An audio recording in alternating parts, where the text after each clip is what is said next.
You've got your content or your program idea, and you go off to the Channel 4 or the BBC, and they give you, the budget for you to go off and make your show, and then you deliver it. Increasingly, as you probably know, you have to go and get co-production money from another channel, usually abroad, sometimes in the UK too. Channels are beginning to do co-productions. And increasingly, you're having to find money from more than two partners. So some TV shows have got 5 co-production partners around the world that you have to satisfy in order to get that money from them.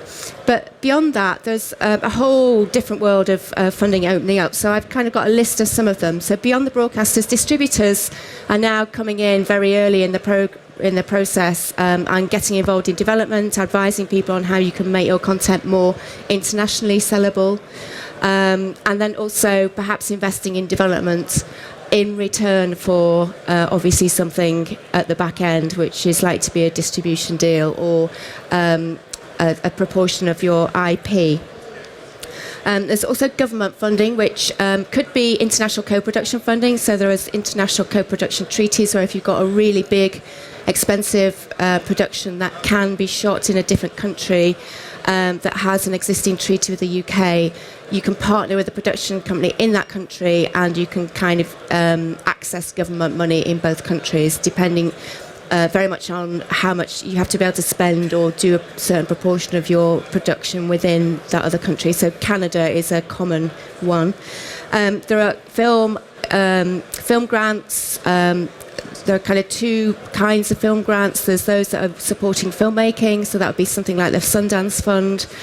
And there are those that I would call issue funding. So they've got an issue that they want to promote. So that would be somebody like the Wellcome Trust, who put money into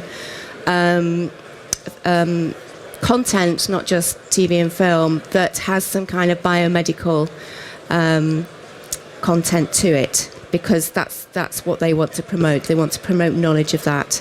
There's also equity investment, which we might well be touching on today. So that's private investors who are very much looking for a return on their money. There's crowdfunding, which Kickstarter is one of the main platforms alongside Indiegogo. They've just launched in the UK this week or last week.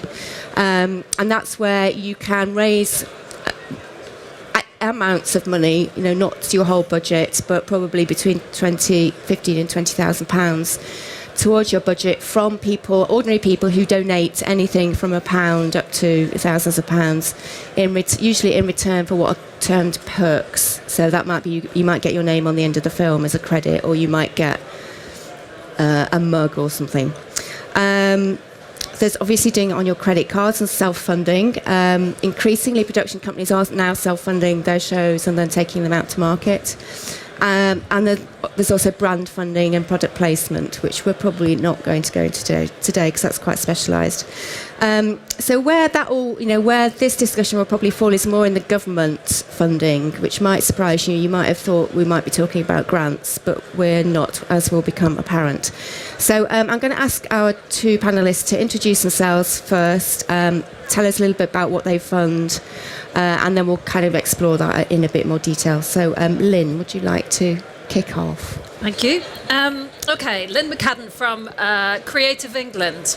How many of you have actually heard of Creative England? Oh, that's really good, because we're only a year old, and I suppose in many ways we're a small business, a startup company ourselves. So we came into being in October last year, and with a remit from government to distribute a lot of the lottery funds that previously had gone to a lot of the screen agencies that existed, and we deal now directly with the BFI and handle a lot of those monies. In addition, we have also got Regional Growth Fund money, which I'll talk about in a second, because that's the area I head up. But just to go back to the BFI and our lottery funds, the BFI the funds that we have do fund talent development around film. There is some crossover into television, but it's mainly around film. One of our big schemes, and I hate the word schemes, but one of our big schemes is iFeatures. Has anybody heard of iFeatures?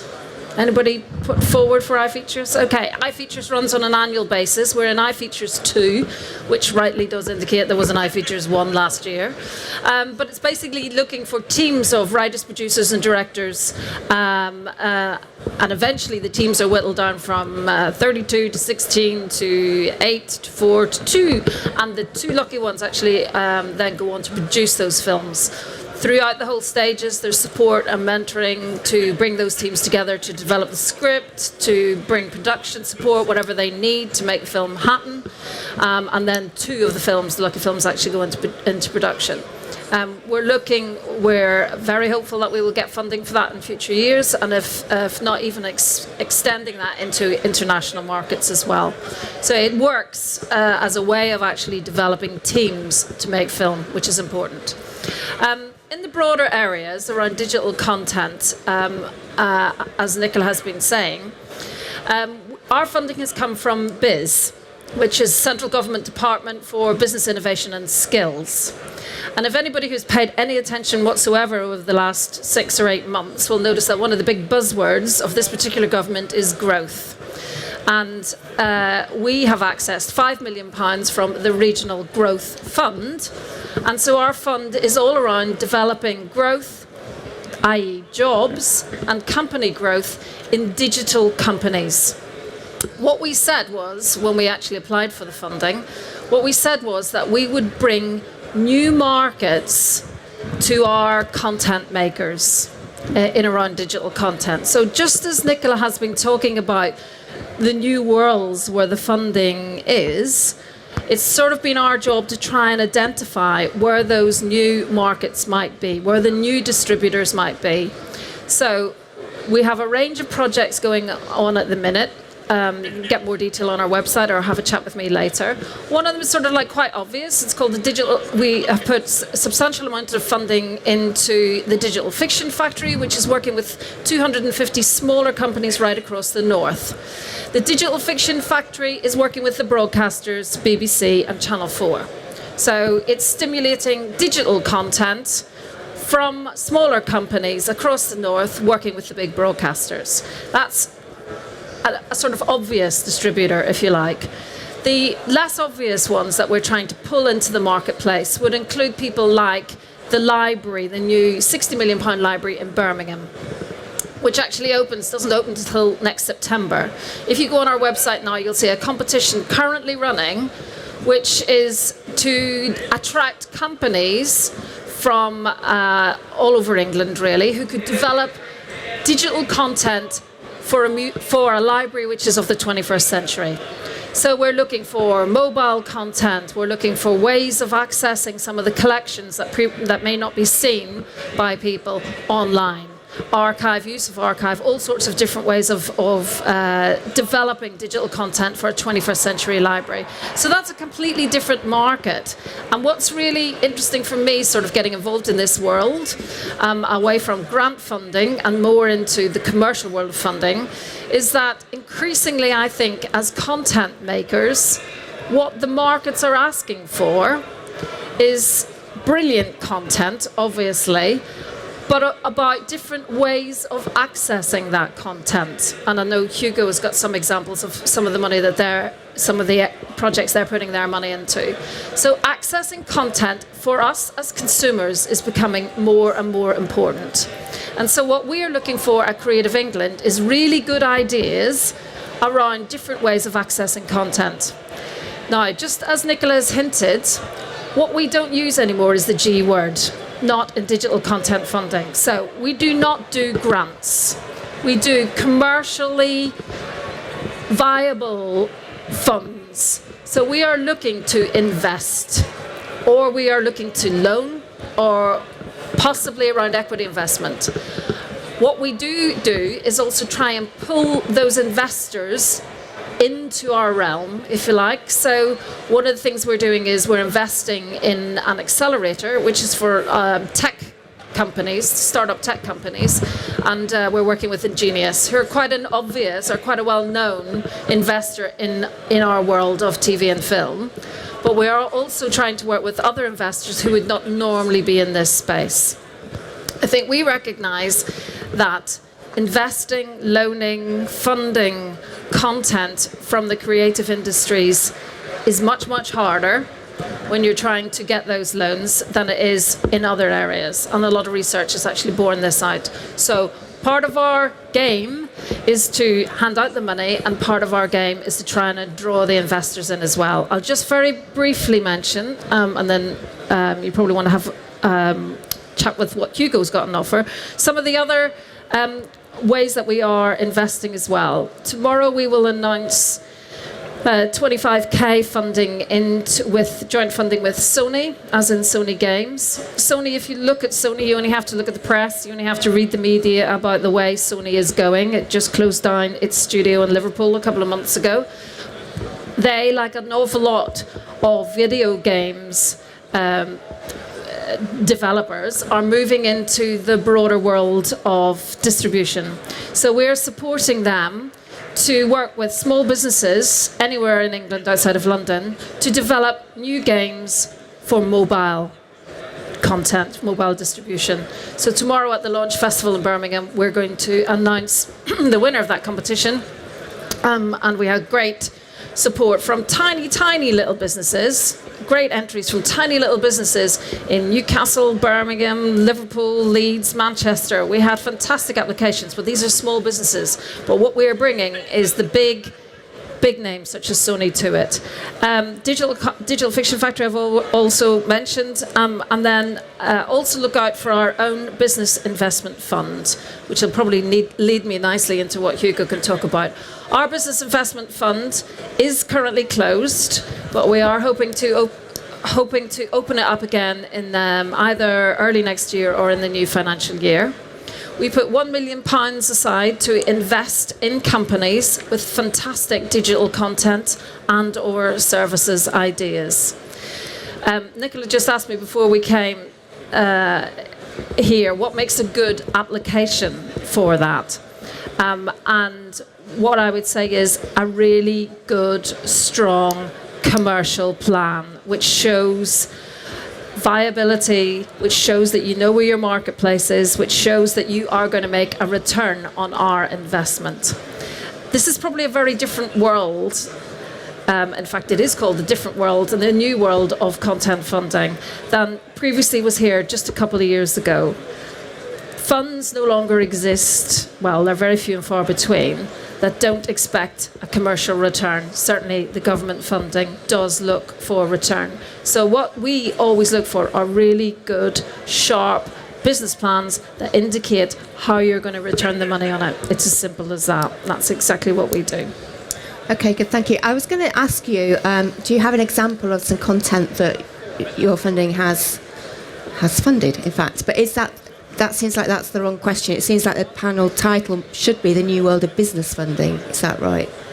Well, it's still content. It's still content. It's just it's digital content. I mean, I already give an example of the games that we'll be doing for Sony on mobile platforms, which I can't exactly reveal the content of that, but it's an example of it. But something else that we're funding is a piece of technology which it's quite hard to explain, but eventually, this time next year, hopefully, if this works, you will be able to go into a shop with your mobile phone. You'll be able to point it at a lovely dress, and the dress will automatically appear on a picture of you on your mobile phone, so you'll be able to see whether or not it works, or a shirt, or a pair of trousers, whatever you want. It's a piece of technology, so it's looking at that is looking at content. The reason I give you that example is we are looking at content in its broadest sense. So if I'm a producer and I've got a TV programme that I want to get funded, can I come to you still? All right, yes, you can, because another sort of more obvious example that it hasn't been fully announced, the details haven't been fully announced, but there is a television programme which is doing hugely successfully on the Discovery networks, and in fact I think it's one of its most successful programmes, and they want to exploit that IP and they want to move that IP across various mobile platforms, whether it's online or iPad games, whatever it is. They want to exploit that IP. That's really simple, and they've come to us for, I think, around about £100,000. But the actual TV show itself, it's purely TV show at the minute. It just sits. But if they had come to you with that TV show before it was commissioned, would you put money into that, or it's just the content around? It's digital content. Okay, fine, good. So Hugo, would you like to introduce yourself and what your? Yep. Hi, I'm Hugo Heppell. I'm head of investment at Screen Yorkshire. Screen Yorkshire used to be one of the regional screen agencies that Lynne referred to earlier. At the time, I've been at Screen Yorkshire since 2003. For the first 8 years, I was head of production there, which involved managing the production fund, the investment that we made in film, television and games, using money that was provided by the Regional Development Agency. The world changed dramatically in 2010. And we have been working since February this year on a new programme of activity, which is a fund that we have raised from Europe, the European Regional Development Fund, otherwise known as ERDF, which is £7.5 million over the next 2 years to invest alongside private investment in content that is created, generated, made in Yorkshire and the Humber. One of the key things here is the co-investment nature of it. What that means is that we have to invest on identical terms with at least an equivalent amount of private investment, provided that investment comes from the private sector, so isn't subsidy, isn't from the BFI or the BBC, then what we are able to do is seek to invest wherever it makes sense for us, so that we can demonstrate to ourselves, to our satisfaction, that we will get our money back and make a profit. One of the key reasons for that is that this is a one-time only fund. The European Regeneration Funds, the Regional Development Funds, have moved to the east of Europe.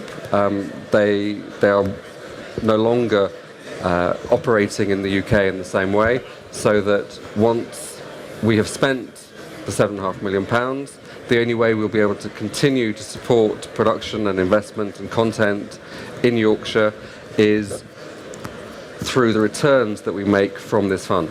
So it's very important for us that we are able to do that. The second reason is that it is the nature of the funding and the conditions of the funding that we invest commercially, so that we look for a position in the financing of a piece of content that is as commercial as possible. This is not funding that is there in the same way as the Regional Growth Fund to kind of support growth and jobs. It comes from what is considered access to finance. It's looking at the fact that with what has happened since 2008, there simply isn't enough money in the system to invest in the way that it used to, in the way that it should, if it was a functioning and efficient market. So this money is there to top that up. To give a practical example, the first investment that we have made, which was announced relatively recently, was in a significant television program, 6-part series called Peaky Blinders, written by Stephen Knight, who is his first venture into television, having, apart from obviously television drama, I should say, having been the co-creator of Who Wants to Be a Millionaire. Obviously has a certain background in TV, but then went on to write for film, and has now written an epic 6-part series that is set in the true world of the gangs in Birmingham of the post-First World War period. It's being conceived of as a British boardwalk empire, and it's certainly something that's been created on that, virtually on that kind of scale. It's a hugely ambitious piece, and it should be on BBC Two next year. Where we invested was alongside the distributor, 50-50 with the distributor to cover the deficit between the cost of production and the BBC license. And it was as straightforward as that. It was, in one way, it was one of the simplest deals that we've ever done. And what it means is that rather than sitting behind the distributor, which is normally the case and has been in the past predominantly the case, the distributor recognised that the only way that the production would actually close its financing would be if it was prepared to put its money on the line and allow us to recoup alongside them in first position, and so that's what we've done. But we aren't just restricted to film and television. One of our key pushes next year is definitely going to be in the digital and games sphere. We're looking for a large number of probably startups, of people that have started to work in the area, in the sector, but don't necessarily have a massive infrastructure behind them, and are looking for support for new ideas that actually will need a sufficient amount of mentoring, that we can then work with them to take them to the next stage. So that will be a big project that we'll be doing next year. Those are kind of the two areas, and I'm sure that I get kind of wrapped up in the way that the content fund works. So I probably will make sense if Lynne and Nicola and then yourselves actually ask specific questions about some of the detail of how it operates. Okay, good, thank you. Can I just clarify, in order to access your fund, how Yorkshire do you have to be? Based in Yorkshire, working in Yorkshire? Because it sounds like that series is based in Birmingham. So what are the parameters of... Peaky Blinders shot 1 week in Birmingham out of 13. Okay. It shot 4 weeks in Liverpool because with no aspersions to Liverpool, it was the only place in the north of England that they could actually find an abandoned street that was of the right period, that they could take over for 4 weeks to shoot all the exteriors in, and the remaining 8 weeks of production have been based in Leeds and in studio and around in locations in the rest of Yorkshire. So is it about spending money in Yorkshire? It is about spending money in Yorkshire. So could I, being from Cheshire, come and make something Absolutely. in Yorkshire? So it's not about the talent, because I think Film Agency Wales have a different model whereby they support anybody who's Welsh. It doesn't matter where you're working as long as you're Welsh. So that's kind of what I'm trying to... Yep, it's about the money. Obviously, we like very much working with some of the great companies that are based in Yorkshire. We've been working with Warp since 2002. And alongside them over the last 10 years as they've grown, with True North equally the same period, spectacular growth at that company. So we will work with companies that are based in Yorkshire on a repeat basis, and we'll also work with people that want to come in and shoot in Yorkshire. Okay, good. Well, I guess from my perspective, if I was wanting to access this money, the question would be, how do I go about doing that? So I'm going to try and get this answer out of the both of you. So what's your... Lynne, what's your kind of application process? How does it start? Do I need to have a relationship with you to start with, or is it all done online? How do we... Like a lot of agencies out there now, we are not as well resourced as perhaps we may have been 4 or 5 years ago if Creative England existed. So we're very thin on the ground. I do like to get to know as many companies as I possibly can, and but we have a sort of England-wide remit, if you like. So I do try and get to know as many. I went up to Newcastle a couple of weeks ago and just did a whistle-stop tour of as many businesses I possibly could get to meet. So meeting them is always really, really good. However, that has absolutely nothing to do with the application process. You do not have to have had a meeting with any of us at Creative England before you do. There are various types of applications according to each of the areas that I've spoken about. Digital Fiction Factory has its own internal process, if you like. Birmingham Library is up there at the moment with a deadline of the 20th of November. Our own investment fund is closed now, but we'll probably open in again in the new year. I think probably the Business Investment Fund would be the best example, though, of how the applications would work. We would look for a really good, solid business plan to accompany it. We would want to know who the key areas of staff are, who the key people are, what their track records are. We would want to see cash flow. We'd want to see how you're actually going to make a return on this money. We'd really like to see if you've got investment on board.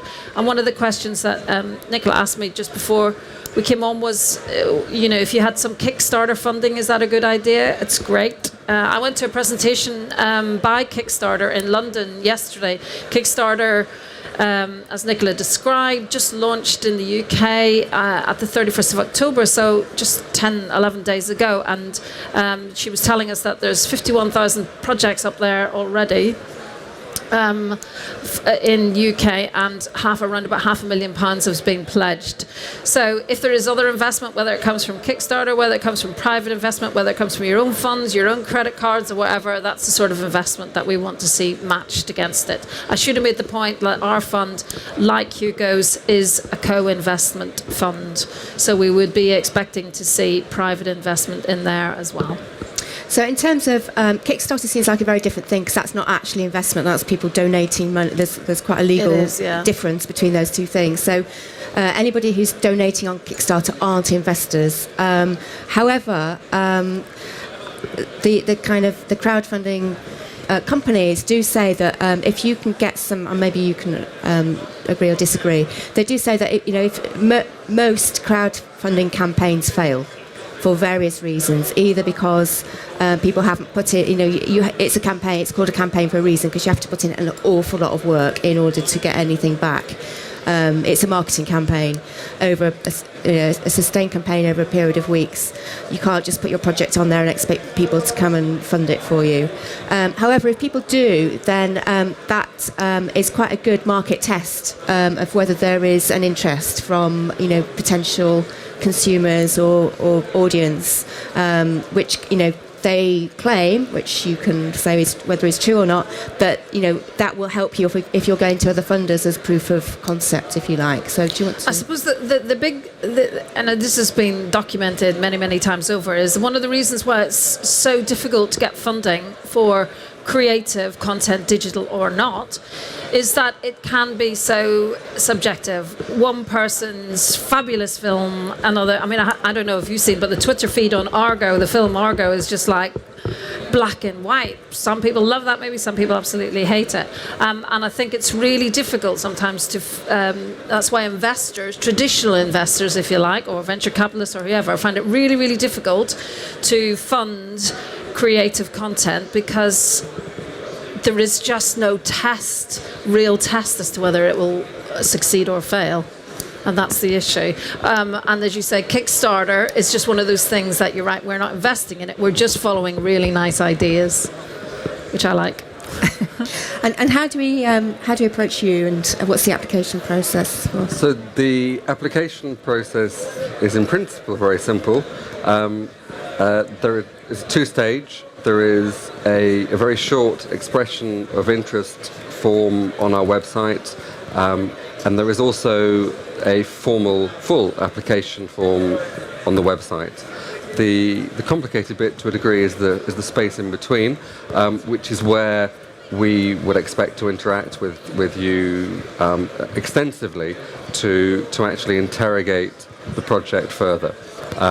One of the things that we found that really demonstrated the shift in the fund and the thinking around the fund that not only we but that people applying needed to make came right at the start when we launched back in February. And we had an expression interest form that was based on previous submission forms for applications for funding and for investment in the past, which began by saying, tell us about your project, and then tell us about where you're looking to get the other bits of money from. And the first few projects came in and we looked at them and thought, yeah, this doesn't actually tell us what we need to know.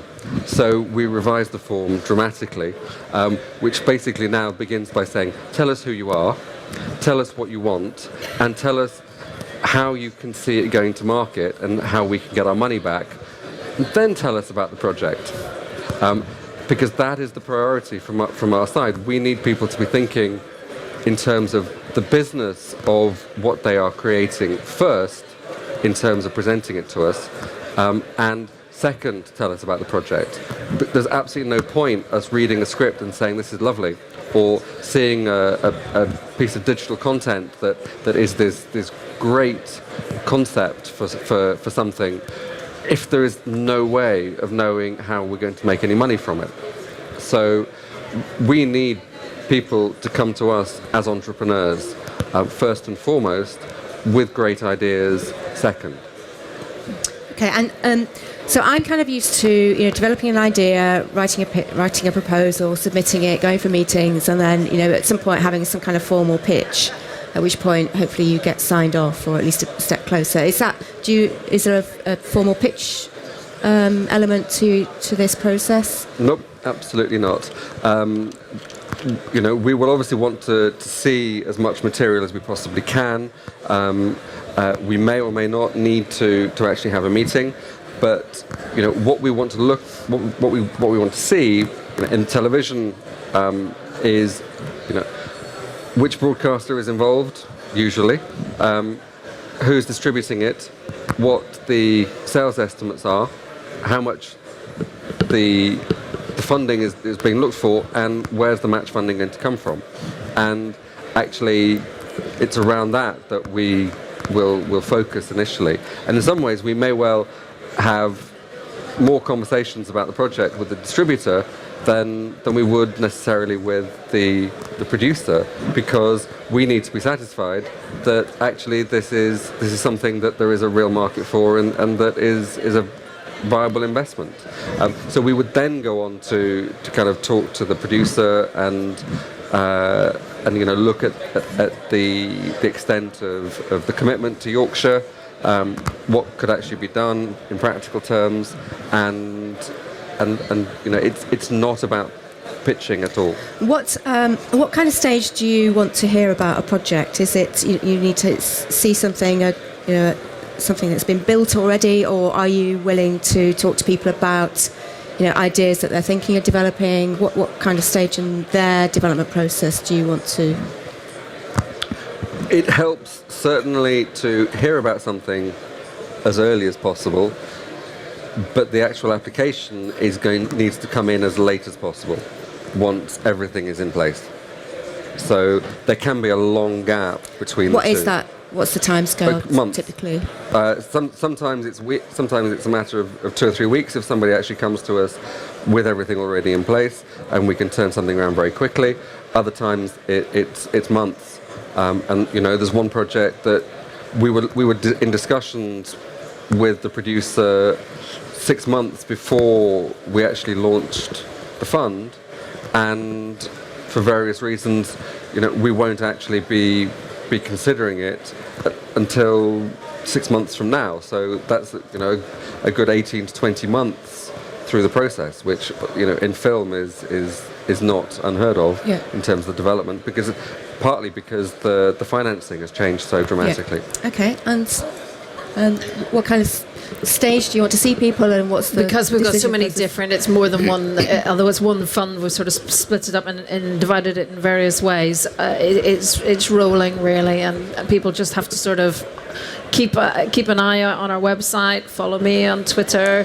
What's your Twitter name? McCadden.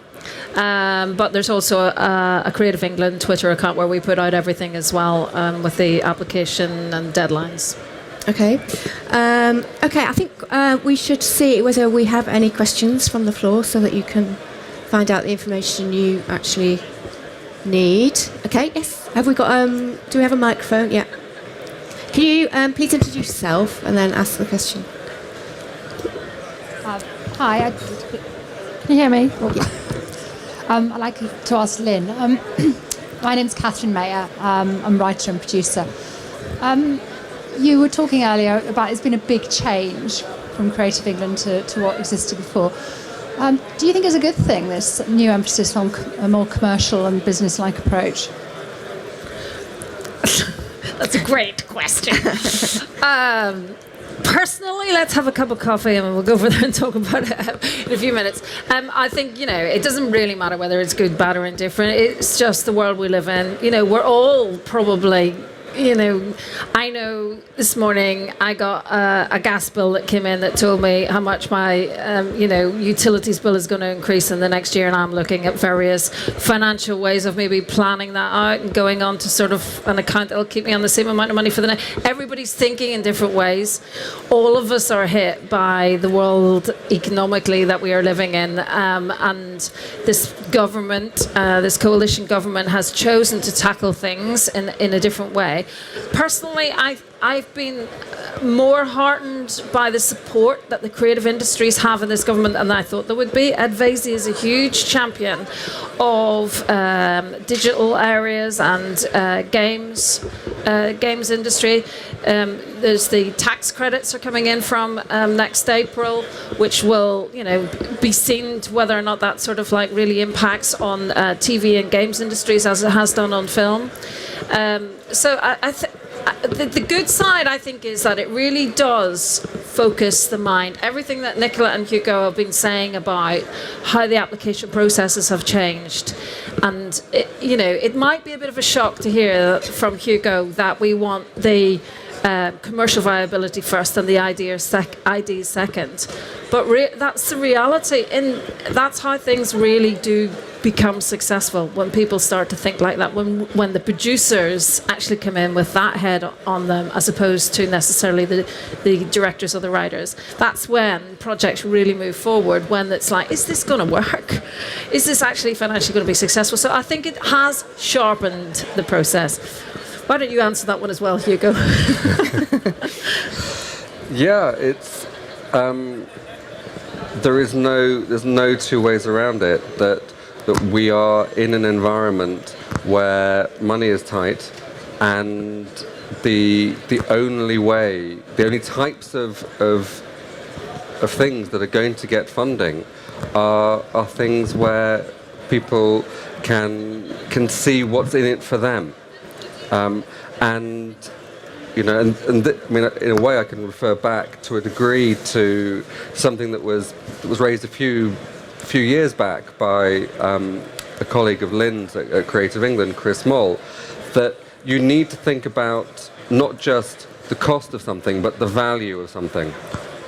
So, in a lot of cases, the value is a commercial one, and for us, it primarily now is a commercial one. In the past, the value was primarily in terms of spend in Yorkshire, in terms of job creation in Yorkshire, and the commercial considerations were second. Now it's the other way around, that we need to see the growth, we need to see the jobs created with our investment, but we need fundamentally to see the money.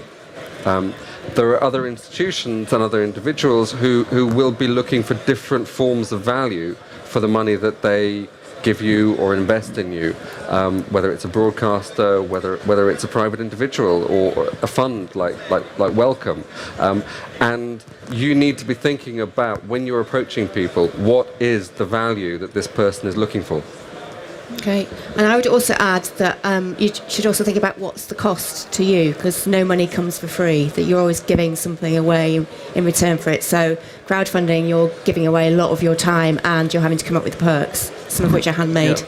I've just been buying cord to make handmade leads for a crowdfunding campaign.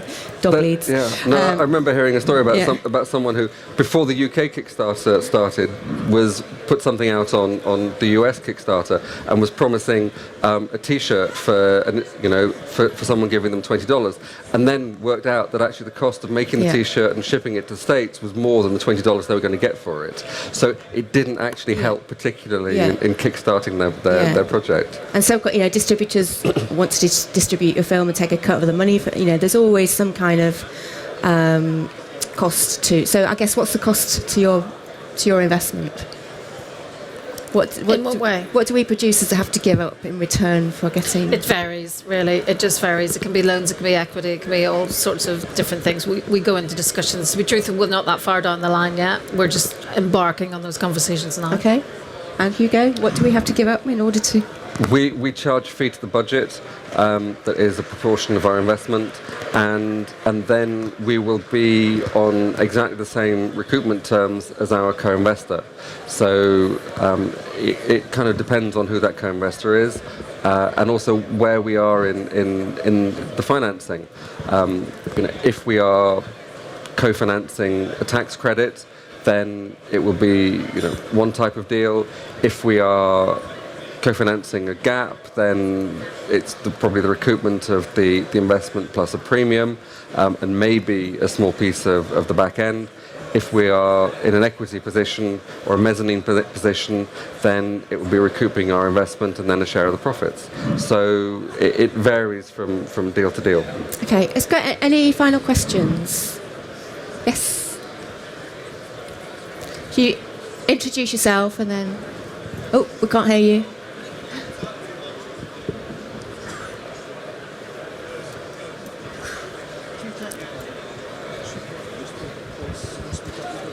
Okay. Oh, that's better. Yep. Yeah. Yes. David Firmage, working in European funding. In the past, when we run digital media funds like this, we always had sort of seed money to help the idea be developed. You've made it sound like, you've actually both made it sound like, the actual people have to have the idea sort of fully honed first, and we always found that there was a real sort of support process that they would need, perhaps some help to do some sort of a proof of concept. So on the actual digital side, maybe 3,000, 5,000. Are you now saying there's nothing? Because we had worked out over many years with Screen West Midlands funding that, basically companies did need help to get the idea at a point, that it actually was investable. So I'm just wondering, has that all gone in this new age? Okay. I guess a Lynne question mainly. In a short answer, yes. It has gone. It's slightly different in film. The BFI funding and the lottery funding still does support some of that development, and Creative England does still have a good talent team that works very closely with writers, producers and directors developing ideas. Elsewhere, for TV, for digital content, gone.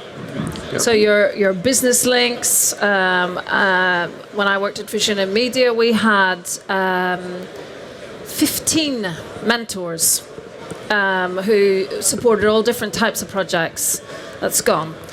I think the good news is, I'm sort of putting my head slightly on the line here, but I think the good news is that we're beginning to see a little bit of return on understanding about that gap, David, and let's just say it's not falling on, the ears are not as deaf as they were 6 or 12 months ago, and I think people are beginning to recognise that maybe there is other things that you can do to support the development, particularly around digital content, which is complicated and which not everybody understands, frankly.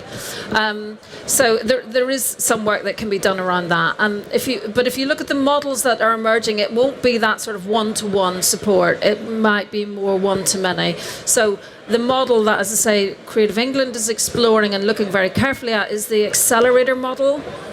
And I don't know, I thought I knew about it, but when I looked into it, I didn't know as much as I thought I knew. But basically, an accelerator is a time-limited program, usually around about 3 months, but with further 3-month incubation. There were 50 accelerators in Europe last year. There are now 200.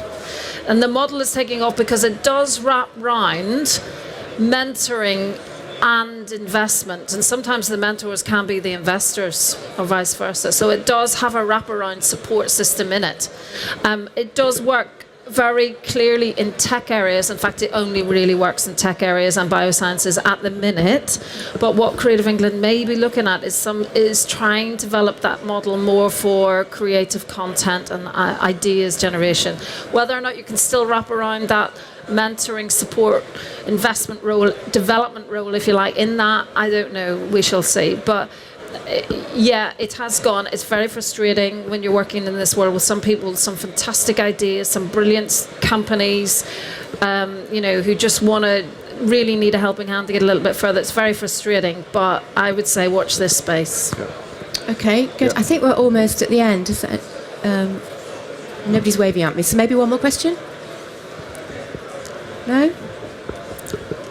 Well, then that does look like we're at the end. So please, would you thank Hugo and Lynne, and thank you for your time.